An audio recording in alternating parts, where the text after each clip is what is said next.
নমস্কার বন্ধুরা, আজকে অল্প সময়ের জন্য লাইভে এলাম কিছু একটা বিশেষ ব্যাপারে অল্প কয়েকটা কথা বলার জন্য। আমার অনেক বন্ধুরা আমাকে একটা প্রশ্ন খুব বেশি করে করছেন গত কদিন ধরে ব্যক্তিগতভাবে। এই প্রশ্নটার উত্তর দেওয়ার জন্য আজকে সার্বজনিকভাবে উত্তর দেওয়ার জন্য এই লাইভে আসা। প্রশ্নটা হলো, যদি তিপ্রামথা ছাড়া সরকার গঠন সম্ভব না হয় তাহলে কি হবে? আরেকভাবে প্রশ্নটা হয়েছে, কি হবে যদি তিপ্রামথা কাউকে সমর্থন না করে? মূল প্রশ্নটা হলো এইরকম, এই যে প্রশ্নটা যে তিপ্রামথা যদি কাউকে সমর্থন না করে এবং তিপ্রামথা সমর্থন ছাড়া যদি সরকার গঠন সম্ভব না হয় তাহলে কি হবে?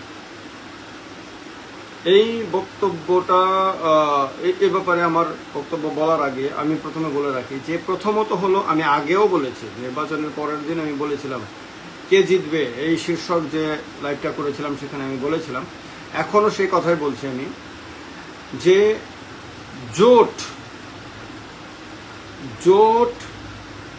ক্ষমতায় আসবে না এমন কোনো কারণ আমি দেখছি না। স্পষ্টভাবে বলছি আবারও, যে বিরোধী জোট হয়েছে সেই জোট নিশ্চিতভাবে ক্ষমতায় আসবে বলে মনে হচ্ছে। বিভিন্ন কারণ রয়েছে, সেই কারণগুলি নতুন করে আজকে ব্যাখ্যা করার কোনো দরকার নাই। কিন্তু জোট 40টা পর্যন্ত সিট পেতে পারে বলে বিভিন্ন কারণ, এবং সবগুলি ভ্যালিড কারণ, কারোর পছন্দ হোক অপছন্দ হোক, যার যার ব্যক্তিগত সমস্যাতে কিচ্ছু আসা যায় না। কিন্তু গ্রাউন্ড রিয়েলিটি হলো যে জোট নিশ্চিতভাবে ক্ষমতায় আসবে এরকমটাই মনে হচ্ছে এখনো পর্যন্ত, এবং তার প্রচুর সিমটম ধরা পড়ছে। প্রথমত হলো এটা। এখন যে প্রশ্নটা করা হয়েছে আমাকে, বারবার অনেকে করেছে এই প্রশ্নটা, সেটা হলো যে তিপ্রামথা সমর্থন ছাড়া যদি কোনো সরকার গঠন সম্ভব না হয় তাহলে কি হবে। আজকে অল্প সময়ের জন্য এই লাইভটা আমি বলছি, হয়তো 10 মিনিট বা 12 মিনিট এরকমের মধ্যে আমি লাইভটা শেষ করে ফেলবো। অন্য কাজও আছে, আর এই ছোট্ট উত্তর দিয়ে আমি শেষ করব। ধরুন, তর্কের খাতিরে বলে দিচ্ছি, ধরুন যে জোট মেজরিটি পেল না, 29টার মধ্যে আটকে গেল, 30-এর নিচে, 29 হোক, 28 হোক, 27 হোক, এর মধ্যে আটকে গেল, এবং বিজেপি একা ক্ষমতায় আসতে পারলো না, এবং এমন অবস্থা হলো যে তিপ্রামথার সমর্থন ছাড়া, যদিও তিপ্রামথা ভালো আসন পাবে বলে আমি মনে করছি, এখনো মনে করছি, এটা আমার ব্যক্তিগত ধারণা, তিপ্রামথা একটা ভালো সংখ্যক আসন পাবে বলে আমি মনে করছি, এটাও স্পষ্ট করে দিই। এখন কথা হলো যে তিপ্রামথার সমর্থন, এমন একটা পরিস্থিতি তৈরি হলো যে তার সমর্থন ছাড়া না জোট ক্ষমতায় আসতে পারবে, না বিজেপি ক্ষমতায় আসতে পারবে। সেই অবস্থায় কি হতে পারে? তর্কের খাতিরে কিন্তু এটা বলছি, এটা হবে আমি বলছি না, কিন্তু এটা আমার ব্যক্তিগত বক্তব্য না। যেহেতু প্রশ্নটা বারবার এসেছে এবং অনেকের কাছ থেকে আমার কাছে প্রশ্নটা এসেছে, সেহেতু এক এক করে বারবার বলার চাইতে আমার মনে হয়েছে এটাকে সার্বজনীনভাবে সবাইকে বলে দিলাম। যা হোক, সবাই জানুক, এটা গণতান্ত্রিক দেশ, গণতান্ত্রিক ব্যবস্থা, সাধারণ মানুষ, আমি একজন সাধারণ মানুষ, আপনারাও সাধারণ মানুষ, আমাদের মধ্যে মুক্তভাবে আলোচনা হোক। যা হবে তো 2 তারিখ বোঝাই যাবে। সেই অবস্থায় কি হতে পারে? আমার ধারণা, সেই অবস্থায় তিপ্রামথা তার ভবিষ্যৎ রাজনীতির স্বার্থে সে হয়তো কারোর দিকে যাবে না গিয়ে সে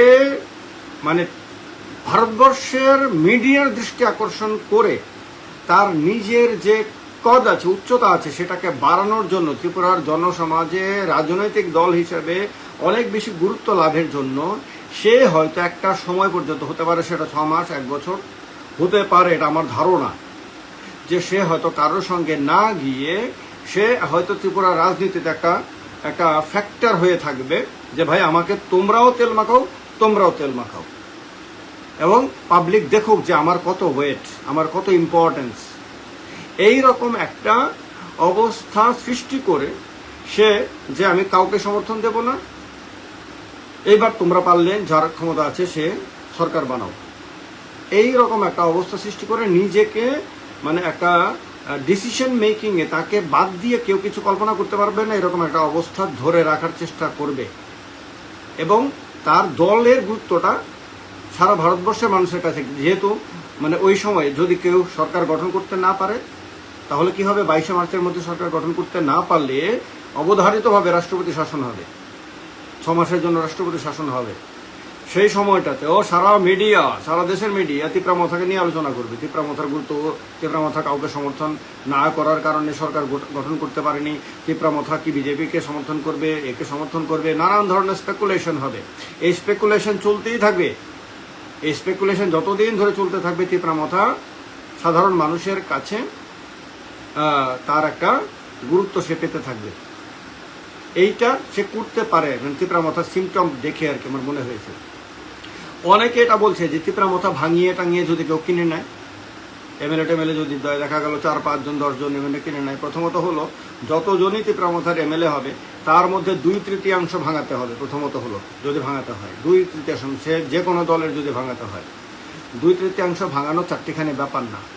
দ্বিতীয়ত হলো তিপ্রামথাকে কেন্দ্র করে যে আবেগটা তৈরি হয়েছে, সেই আবেগে কিন্তু জিতে মূলত দলের যে সুপ্রিমো তার ইমেজ, তার ব্যক্তিগত গ্রহণযোগ্যতা, তার ব্যক্তিগত লিডারশিপ, এটা বড় ফ্যাক্টর এবারের নির্বাচনে তিপ্রামথার যতজন এমএলএ জিতবে তাদের জয়ের পেছনে। এই কারণে সাধারণ মানুষ কিন্তু কোনোভাবে এটা মানবে না যে তার দলের সুপ্রিমোকে অস্বীকার করে, সুপ্রিমোর নির্দেশ অমান্য করে কেউ দল ত্যাগ করে অন্য দলে গিয়ে সরকারি ক্ষমতা ভোগ করার জন্য সেটা করুক। এতে বরং মানে তাকে সমাজচ্যুত হওয়ার মতন হয়ে যাবে রাজনৈতিকভাবে।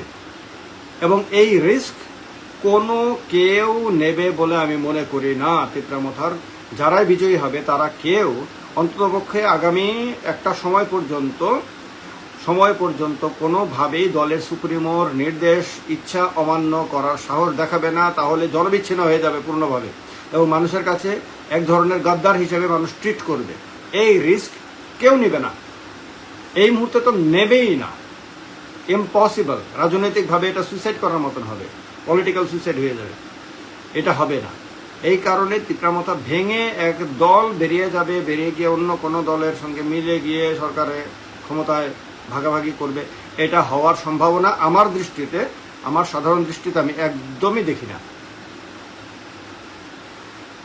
যদি হয় সেটা দলগতভাবে হবে, হতে পারে তারা তাদের দলের চেয়ারম্যানের ওপর না মানসিক চাপ সৃষ্টি করতে পারে যে কারোর সঙ্গে অ্যালায়েন্সে গিয়ে সরকারে যাওয়ার জন্য, সেটা হতে পারে, দলের ভেতরে সেটা করতে পারে, যারা উচ্চাকাঙ্ক্ষী তারা করতে পারে, কিন্তু দলের নির্দেশ অমান্য করে দল থেকে বাইরে গিয়ে এরকমটা কেউ করার সাহস দেখাবে না। পাবলিকের সেন্টিমেন্টের কথা ভেবে এটা মানে একদম স্পষ্টভাবে আমি মনে করছি।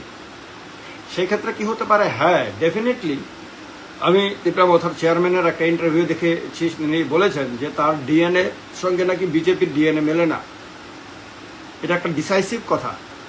সেই ক্ষেত্রে তার এই কথাটাকে যদি গুরুত্ব দেওয়া হয়, গুরুত্ব দিয়ে বিচার করা হয়, তাহলে তিনি তো কোনোভাবেই বিজেপির সঙ্গে সরকারে মানে অ্যালায়েন্সে যাবেন যদি ডিএনএ না মেলে, তাহলে গিয়ে কিভাবে রাজনীতিটা করবেন, এটা একটা বড় সংকট তৈরি হয়। এবং দেখা গেছে তাকে নিয়ে যে ধরনের যে 27 তারিখ তাদের টিম নিয়ে দিল্লিতে যাচ্ছে ইত্যাদি ইত্যাদি, তিনি তা খণ্ডন করেছেন। অর্থাৎ যে ধরনের খবরগুলি বেরোচ্ছে সেই খবরগুলি কিন্তু বারবার তিনি খণ্ডন করে করে তিনি কিন্তু একটা বার্তা দিয়ে দিচ্ছেন যে তার অবস্থানের একটা স্ট্যান্ডার্ড, তিনি একটা মানদণ্ড তৈরি করে ত্রিপুরা রাজনীতিতে এই মুহূর্তে তিনি একটা বড় ফ্যাক্টর হয়ে গেছেন। এবং মানুষের এক্সপেকটেশন আজকের দিনে তিপ্রামথার চেয়ারম্যানকে কিন্তু সব অংশের মানুষের কাছে একটা রেসপেক্ট ফুল কিন্তু একটা তার পজিশন তৈরি হয়েছে। সব দলেরই শীর্ষ ব্যক্তিরা তাকে কিন্তু যথেষ্ট গুরুত্ব দিচ্ছে। সুতরাং এই গুরুত্বটা তিনি কোনোভাবে হারাতে চাইবেন না। এই কারণে তিনি প্রয়োজনে আরও অপেক্ষা করবেন, কিন্তু তাও তিনি তার ক্ষমতায় যাওয়ার জন্য তাৎক্ষণিক তড়িঘড়ি এমন কোনো ডিসিশন নেবেন না মনে হয় আর কি, অন্তত পক্ষে। এই কারণে জোট যদি ক্ষমতায় একা যদি নাও আসে, তর্কের খাতিরে ধরে নিলাম জোট যদি নাও আসে, তাহলেও হতে পারে জোট সরকার করলো, 28টা পেয়েও সরকার করলো, তেপরামাথা হয়তো সমর্থন করলো না কিন্তু বিরোধিতাও করলো না, এমনটাও হতে পারে, এমনটাও হওয়ার সম্ভাবনা রয়েছে যে তার সমর্থক দল হিসেবে অ্যালায়েন্সে গেল না, বিধানসভায় গিয়ে সমর্থন করলো না কিন্তু বিরোধিতা করলো না। যখন কনফিডেন্স মোশন আসবে, যখন আস্থা ভোট, নতুন মুখ্যমন্ত্রী বিধানসভাতে আস্থা ভোট চাইবেন, তখন দেখা গেল হয়তো তিপরামাথার যারা এমএলএরা তারা ভোট দিল না। এটাও সম্ভব হতে পারে, সেটা আমি বলে দিলাম। এটা ওই যে কথাগুলো আপনারা যে প্রশ্নগুলো করেছেন সেই মূল প্রশ্নের উত্তরে আজকে মূলত এই বার্তাটাই আপনাদেরকে দিলাম, এটা আমি স্পষ্টভাবে মনে করছি।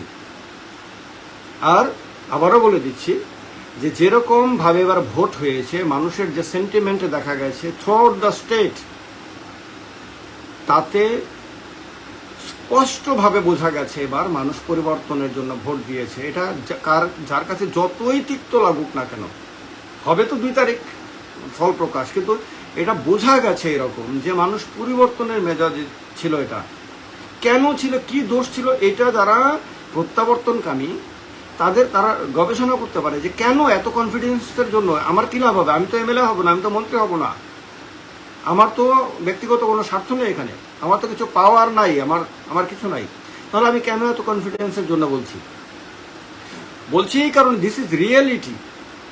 এখন এগুলি কেউ যদি সত্যিকার অর্থে পলিটিশিয়ান হয় তাহলে তাকে বুঝতে হবে যে এটা কিন্তু আমার কথা না, এটা সে যে যেখানেই যাচ্ছে যদি একটু মানুষের ভালো করে মুড বোঝার চেষ্টা করে তাহলে দেখবে প্রত্যেকটা মানুষ এই কথাই বলবে যে ভোট কিন্তু দেওয়া হয়েছে, এখন কাউন্টিংয়ে যদি ঠিকভাবে কাউন্টিং, এই প্রশ্ন করবে মানুষ, এই কথাটা কিন্তু তুলবে যে কাউন্টিং ঠিকভাবে করে ওরা আনতে পারবে কিনা। অর্থাৎ মানুষ বলে দিচ্ছে যে মানুষ ভোট দিয়ে দিয়েছে পরিবর্তনের জন্য, কিন্তু কাউন্টিং হল নিয়ে নানান ধরনের মানে কল্পনা, আতঙ্ক, আশঙ্কা ইত্যাদি ইত্যাদি মানুষের মনের মধ্যে উকি দিচ্ছে। সেটা সম্বন্ধে বলে দিই, কাউন্টিং হল নিয়ে যে ধরনের আশঙ্কা করা হচ্ছে, যে ধরনের মানে কষ্ট কল্পনা করা হচ্ছে, এগুলি কোনো বাস্তব ভিত্তি নাই। কাউন্টিং হলে কোনোভাবেই কোনো উল্টাপাল্টা করা সম্ভব না। আবারও বলছি আমি, দিস ইজ রিয়েলিটি। এটা আজকের দিনে, আজকের যে যুগটা, সেই যুগটা এত অ্যাডভান্স হয়ে গেছে, অত্যন্ত মূর্খ না হলে, প্রচণ্ড মূর্খ না হলে কেউ কাউন্টিং হলে এই ধরনের কোনো কল্পনাই করবে না যে কাউন্টিং হলে এরকম করে জোর জবরদস্তি করে এটসেট্রা করে বেরিয়ে আসবো। No, it is not possible at all. Possible হবেই না, হয় অসম্ভবই না। এটা কাউন্টিং হলে একদম সঠিকভাবে গণনা হবে। ফলে যারা কাউন্টিং এজেন্ট হয়ে যাবেন বিভিন্ন দলের, তারা সেই নিশ্চয়তা নিয়ে যান, নিশ্চিতভাবে সেই কনফিডেন্স নিয়ে যান যে মানুষ যাকে ভোট দিয়েছে একমাত্র সেই পাস করবে। আপনি যে ক্যান্ডিডেটের হয়ে, আপনি যদি বাম ক্যান্ডিডেটের হয়ে যান, এজেন্ট হয়ে যান, আপনি যদি কংগ্রেসের এজেন্ট হয়ে যান, আপনি যদি বিজেপির এজেন্ট হয়ে যান, আপনি যদি তিপরামাথার এজেন্ট হয়ে যান, আপনি যদি কোনো নির্দল প্রার্থীর এজেন্ট হয়ে যান, যারই এজেন্ট হয়ে যান না কেন, আপনি কাউন্টিং হলে ঢোকার সময় সেটা মাথার মধ্যে, মনের মধ্যে বসিয়ে নিয়ে যান যে মানুষ যাকে ভোট দিয়েছে সেই জিতবে এবং সেভাবেই হবে। গণনাতে কোনো পার্শিয়ালিটি পসিবল না, কোনো ধরনের জোর জবরদস্তি পসিবল না। আপনার বিরুদ্ধে পসিবল না, আপনি নিজে চাইলে করতে পারবেন। সুতরাং গণনা সঠিকভাবেই হবে এবং নির্বাচন কমিশন তার বিশ্বাসযোগ্যতাকে কোনোভাবেই নষ্ট করবে না, কোনোভাবেই নষ্ট হতে দেবে না। এই যে ভারতের নির্বাচন কমিশন সারা পৃথিবীব্যাপী তার সম্মান, সে কোনোভাবে এটাকে ধ্বংস হতে দেবে না। Impossible completely. আমি বলে দিলাম, আপনারা নিঃসন্দেহ থাকুন যে মানুষ যা রায় দিয়েছে তাই প্রতিফলিত হবে ভোটের গণনাতে।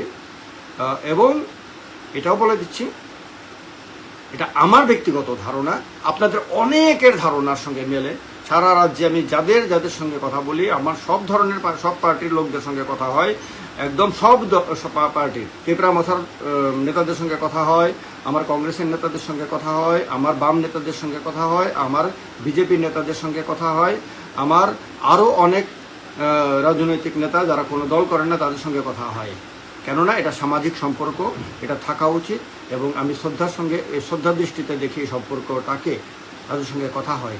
প্রত্যেকেরই আমি দেখি কোনো না কোনোভাবে ঘুরে আমি দেখি তাদের অভিজ্ঞতার সঙ্গে এটা মেলে। এই কারণে এই সব কিছু ভালোভাবে হবে। আর জোট একাই ক্ষমতায় আসছে আমি বিশ্বাস করি কংগ্রেস খুব ভালো রেজাল্ট করবে। যতজন ক্যান্ডিডেট দিয়েছে তার হিসাব অনুসারে কংগ্রেস পার্সেন্টেজের হিসাবে আপনার মিলিয়ে নেবেন, লাস্টে গিয়ে কংগ্রেস ম্যাক্সিমাম সিটে, যদি সবগুলি যেতে তাহলে আমি অবাক হব না, কিন্তু ম্যাক্সিমাম সিটে কংগ্রেস জেতার কথা। সেই রকমভাবে নির্বাচনটা হয়েছে। তার সহযোগী দলেরও ভালো সিট পাওয়ার কথা এবং দুটো দল মিলে আপ টু 40 সিট পাওয়ার কথা। সেরকম সম্ভাবনা এখনো পর্যন্ত স্পষ্টভাবে দেখা যাচ্ছে। যদি সেরকমটা না হয়, তার এই প্রশ্নের উত্তরটা আমি দিয়ে দিলাম আপনাদেরকে। সবাই ভালো থাকবেন, সবাই সুস্থ থাকবেন। আর 2 তারিখ যারা ঈশ্বরে বিশ্বাস করেন তারা মায়ের উপরে ছেড়ে দিন না, যা হবে মা তো ডিসাইড করে রেখেছেন। আমরা যারা ঈশ্বরে বিশ্বাস করি, যারা মাতে বিশ্বাস করি, তারা জানি যে সব কিছুই জগতে সব কিছু মায়ের ইচ্ছায় চলে। হ্যাঁ, ইচ্ছাময়ী তারা ইচ্ছাতে চলে। সকলই তোমার ইচ্ছা, ইচ্ছাময়ী তারা তুমি, তোমার কর্ম তুমি করো মা, লোকে বলে করি আমি। আমার কাজ আমি করি না, মাই করায়। এই কারণে এই ইলেকশনটাও মাই করিয়েছে, মাই রেজাল্ট দেবে, মা রেজাল্ট ঠিক করে রেখেছে। মার উপর সুপ্রিম বিশ্বাস রেখে শেষ করছি। ধন্যবাদ সবাইকে। শুভরাত্রি। হর কাহাম যত্ন খুলুম খা। নমস্কার সবাইকে।